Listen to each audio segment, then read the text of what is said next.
4. छात्र की रुचि, योग्यता और क्षमता का आकलन करने के लिए करियर परामर्शदाताओं को शामिल किया जा सकता है और तदनुसार सर्वोत्तम करियर विकल्प चुनने के लिए यथार्थवादी अपेक्षाओं वाले छात्रों और उनके माता पिता को मार्गदर्शन और परामर्श दिया जा सकता है। 5.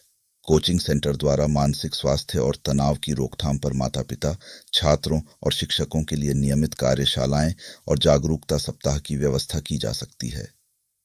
इसे स्वास्थ्य, अच्छे पोषण, व्यक्तिगत और सार्वजनिक स्वच्छता, आपदा प्रतिक्रिया और प्राथमिक चिकित्सा में बुनियादी प्रशिक्षण के साथ साथ शराब, तंबाकू और अन्य दवाओं के हानिकारक और हानिकारक प्रभावों की वैज्ञानिक व्याख्या पर भी ध्यान केंद्रित करना चाहिए। छात्रों के मानसिक स्वास्थ्य, लचीलेपन और जिम्मेदार आत्म देखभाल के संदर्भ में केंद्र द्वारा माता पिता के लिए आयोजित बातचीत सत्र में सकारात्मक पालन पोषण के मामले पर भी जोर दिया जाना चाहिए। 6.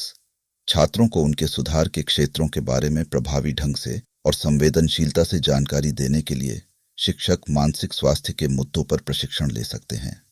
साफ्ट परामर्श के भाग के रूप में कोचिंग सेंटर को सहकर्मी समूह संपर्क स्थापित करना चाहिए। कोचिंग सेंटर चर्चाओं, प्रतियोगिताओं और परियोजनाओं में समूह आधारित पाठ्यचर्या अभ्यास आयोजित कर सकता है। 8. छात्र की शंकाओं का समाधान उन शिक्षकों द्वारा किया जाएगा जिन्होंने कक्षा में पढ़ाया है ताकि छात्र संतुष्ट महसूस करें। X. कोचिंग सेंटर निम्नलिखित के अनुसार संस्थान में मानसिक स्वास्थ्य को बढ़ावा देने के लिए रूपरेखा का पालन करेगा।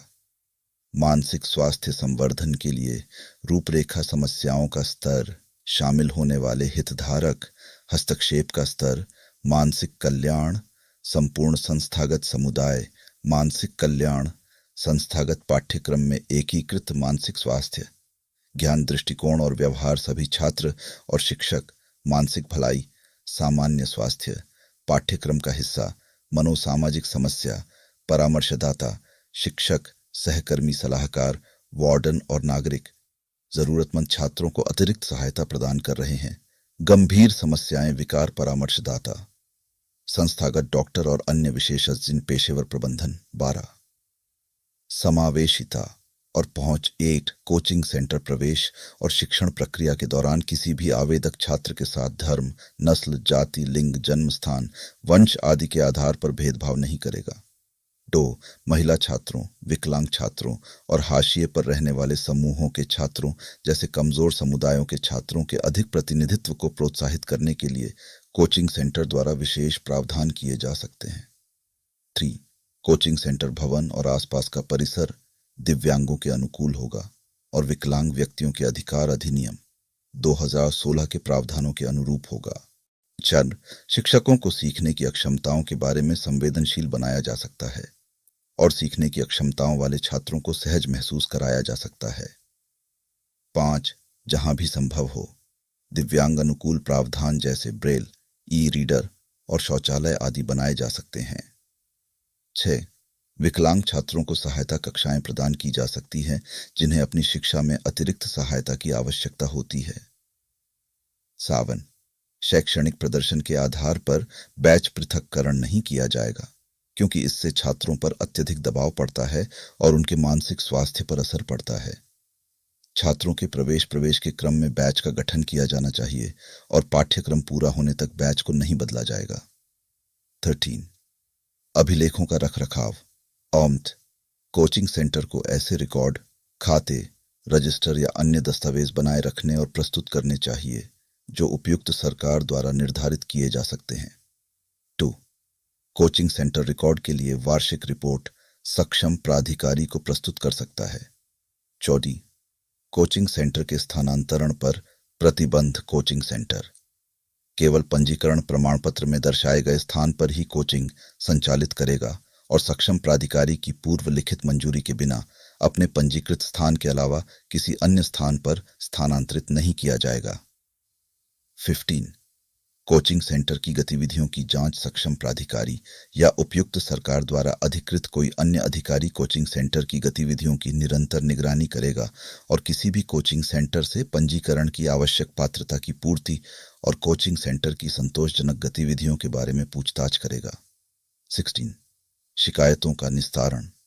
आइस्ट छात्र, अभिभावक या कोचिंग सेंटर के ट्यूटर कर्मचारी द्वारा कोचिंग सेंटरों के खिलाफ और कोचिंग सेंटरों द्वारा छात्रों, अभिभावकों के खिलाफ सक्षम प्राधिकारी के समक्ष शिकायत दर्ज की जा सकती है।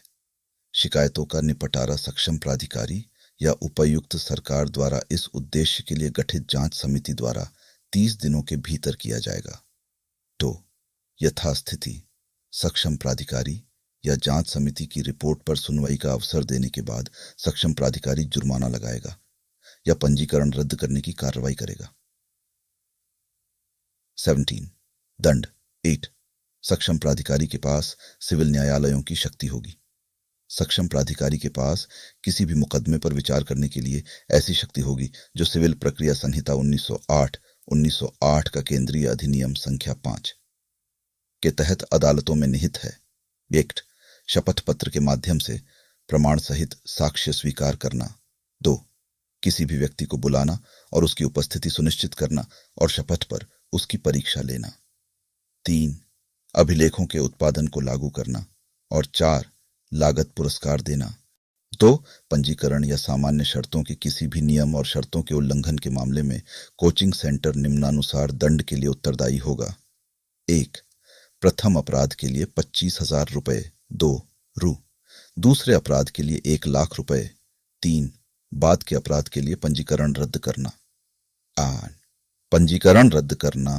यदि संबंधित सक्षम प्राधिकारी इस बात से संतुष्ट है कि कोचिंग सेंटर ने किसी भी प्रावधान का उल्लंघन किया है, तो संबंधित कानून के उल्लंघन के लिए की जाने वाली किसी भी अन्य दंडात्मक कार्रवाई पर प्रतिकूल प्रभाव डाले बिना कोचिंग सेंटर को दिया गया पंजीकरण प्रमाण पत्र किसी भी समय रद्द कर दिया जाएगा। दिशा निर्देशों का उल्लंघन किया है या किसी भी नियम और शर्तों का उल्लंघन किया है जिसके अधीन पंजीकरण प्रदान किया गया था, बशर्ते सक्षम प्राधिकारी द्वारा ऐसे प्रमाण पत्र धारक को प्रस्तावित आदेश के खिलाफ कारण बताने का उचित अवसर दिए बिना ऐसा कोई आदेश पारित नहीं किया जाएगा। 19 अपील की प्रक्रिया। किसी कोचिंग सेंटर को पंजीकृत करने से इनकार करने या उसके नवीनीकरण या पंजीकरण रद्द करने के आदेश से व्यथित कोई भी व्यक्ति ऐसे आदेश की प्राप्ति की तारीख से 30 दिनों के भीतर अपीलीय प्राधिकारी के पास उचित तरीके से निर्दिष्ट तरीके से अपील कर सकता है। सभी शिक्षकों से अनुरोध है कि वे इसे अन्य शिक्षकों को प्रसारित करें। महत्वपूर्ण नोट, यह दिशा निर्देश सरकार द्वारा जारी दिशा निर्देशों से अनुवादित है। यदि कोई भ्रम या अनुवाद संबंधी गलती हो तो कृपया सरकारी दिशा निर्देश पढ़ें।